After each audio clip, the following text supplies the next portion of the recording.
Very sweet morning to all of you, beta ji. Students, we are starting our new chapter today. The lesson number 4 name is Animal Kingdom. Okay,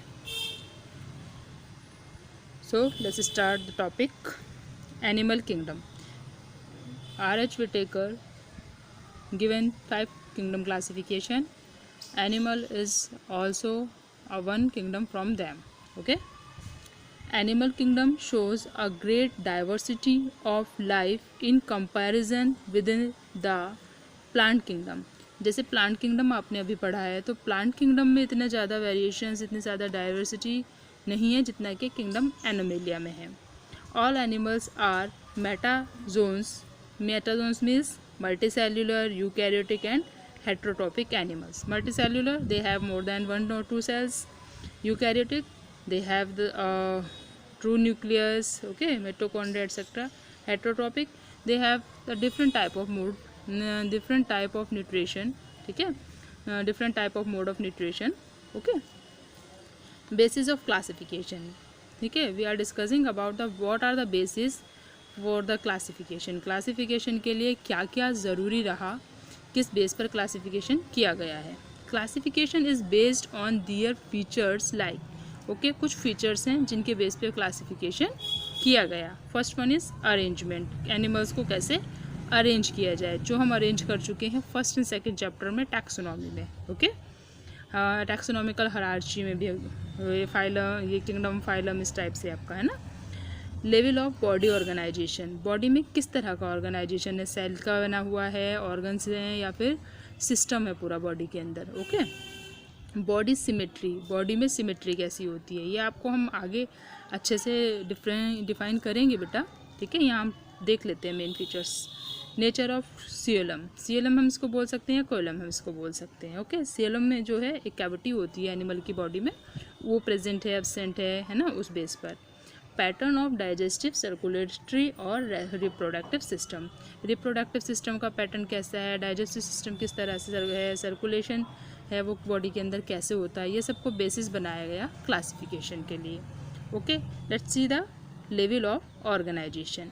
it exhibits considerable variation among animals, ठीक है. Considerable variation, animals को पहचान करने के लिए, classify करने के लिए बहुत अच्छा तरीका ये है. तो किस किस बेस पे हम ऑर्गेनाइजेशन देखते हैं, क्या लेवल ऑर्गेनाइजेशन के होते हैं. Okay. First one is cellular level. Cells are arrange as loose cell aggregate. Cells या सेल्यूलर लेवल से मतलब होता है बेटा, कुछ एनिमल्स ऐसे होते हैं कि उनके अंदर सिर्फ एक सेल होती है और उसी सेल के बेस पे वो अपनी सारी प्रोसेस करते हैं, respiration and digestion, excretion, all process perform by a single cell, ठीक है. तो उसको हम कहते हैं सेल्यूलर रेस्पिरेशन. कुछ एनिमल ऐसे होते हैं कि जिसमें और भी एक या दो से ज़्यादा सेल्स हो सकती हैं, बट वो क्या करते हैं, जो भी सारी प्रोसेस होगी उनके अंदर सेल्स करेंगी, ना कि कोई अदर कोई बॉडी का ऑर्गेनिज्म ऐसा नहीं करेगा. It shows no ordination to form tissue. Individual cells are capable of performing specific function as sponges. इसमें कोई एक स्पेसिफिक ऑर्गन नहीं होता है, कोई दूसरा टिश्यू नहीं होता है, सिर्फ एक सेल होती है जिसकी हेल्प से ये सारा काम होता है ना. जैसे कि हम एग्जांपल ले रहे हैं स्पंजेस का. नेक्स्ट, टिश्यू लेवल, है ना. अभी क्या होता है, आपने 9th में भी पढ़ा है, when cell divided into more cells, 2 then 4 then 2 cells divided into 4 cells divided into 8 cells divided into 16, है ना, more so on. तो क्या होता है, इस तरह से जब बहुत सारी सेल्स डिवाइड हो जाती हैं तो वो डिवाइड होकर के एक ग्रुप बना लेती है अपना, जिसको हम कहते हैं टिश्यू, ठीक है. तो इस तरह की हम जो ऑर्गेनाइजेशन किसी तरह एनिमल में होगा उसे हम कहेंगे टिश्यू लेवल ऑर्गेनाइजेशन. मतलब वहाँ पर जो काम हो रहा है बॉडी के अंदर कुछ भी, वो टिश्यूज़ कर रहे हैं. ओके, सेल्स का एक ग्रुप है जो उस काम को कर रहा है.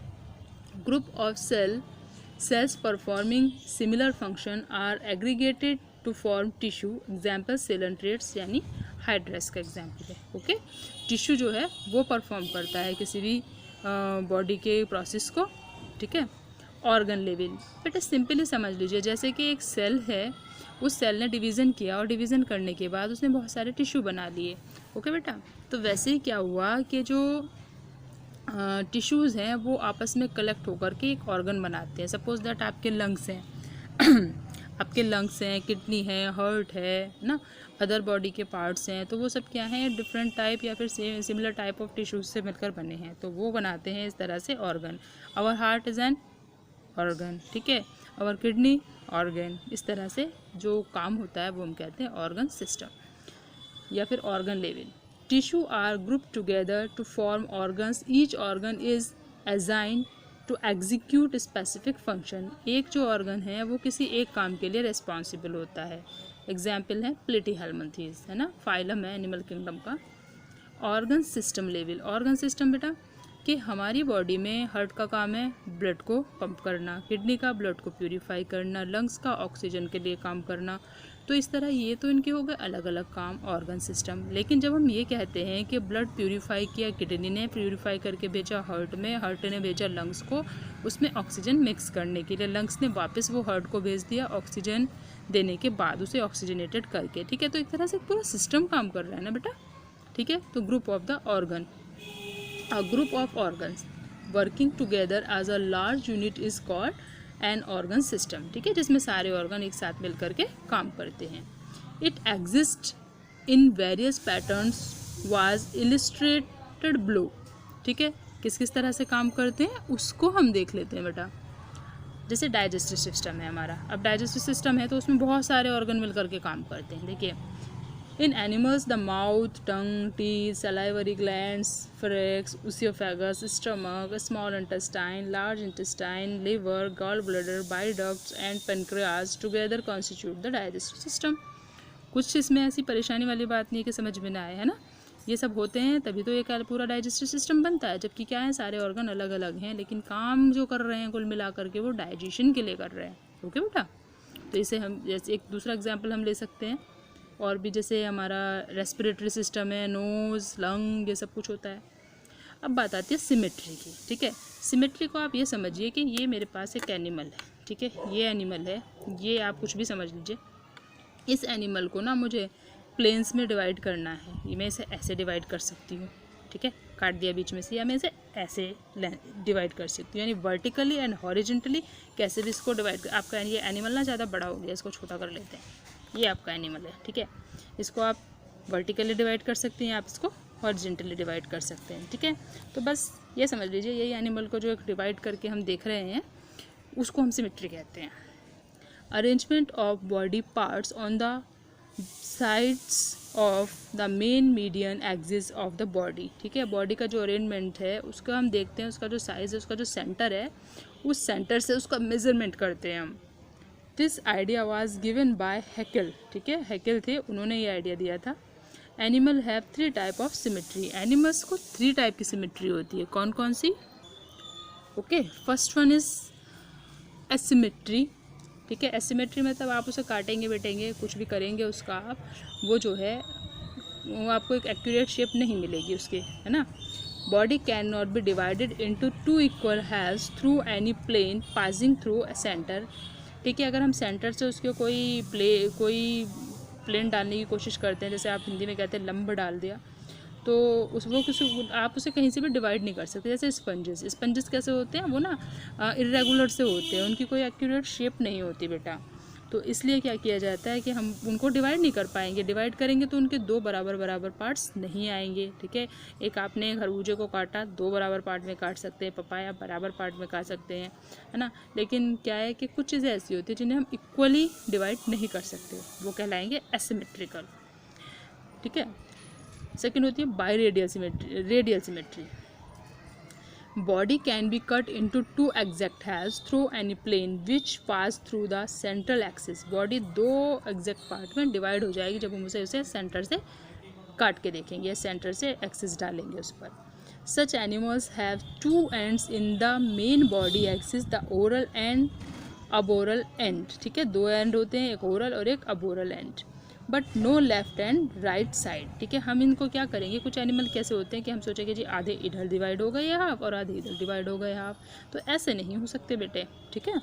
लेकिन क्या होगा, उनको हम जब एक्सिस डालने की कोशिश करेंगे तो उनकी जो लेंथ हमको ये जो साइज़ मिलेंगे वो ऐसा मिलेगा कि वो इक्वल हाफ्स में डिवाइड हो जाती है। इसे आपके पास एग्जाम्पल है रेडियल सिमेट्री का। Next, biradial symmetry. Body can be divided into two identical halves only through a single plane passing through central axis. Body बड़े आराम से दो पार्ट में डिवाइड हो जाएगी सिर्फ एक सिंगल प्लेन उसमें देने पर ही. These animals have a front and rear end. Okay, एक इनका सामने का हिस्सा और एक पीछे का. They also have equivalent left and right lateral sides. ठीक है, ये लेफ्ट और राइट साइड्स में डिवाइडेड होती हैं. एग्जाम्पल्स हैं एनालीड्स एंड ऑर्थ्रोपोडा. सो बेटा जी, ये आप एग्जाम्पल देखिए बायलेटरल सिमेट्री का. इधर से ये एक्सिस दिए गए हैं पोस्टीरियर और एंटीरियर एंड से इसके. हमने कहीं बॉडी के बीच में एक्सिस नहीं डाला है. ठीक है, तो इस टाइप की जो सिमेट्री है हमारी कैसी है, बायलेटरल सिमेट्री. बाकी के जो फीचर्स हैं अभी काफ़ी लेंथी फीचर्स हैं, इसके चैप्टर भी आपका ये लेंथी जाने वाला है, तो उनको हम डिस्कस करेंगे हमारे नेक्स्ट वीडियो में. All the best. Good luck.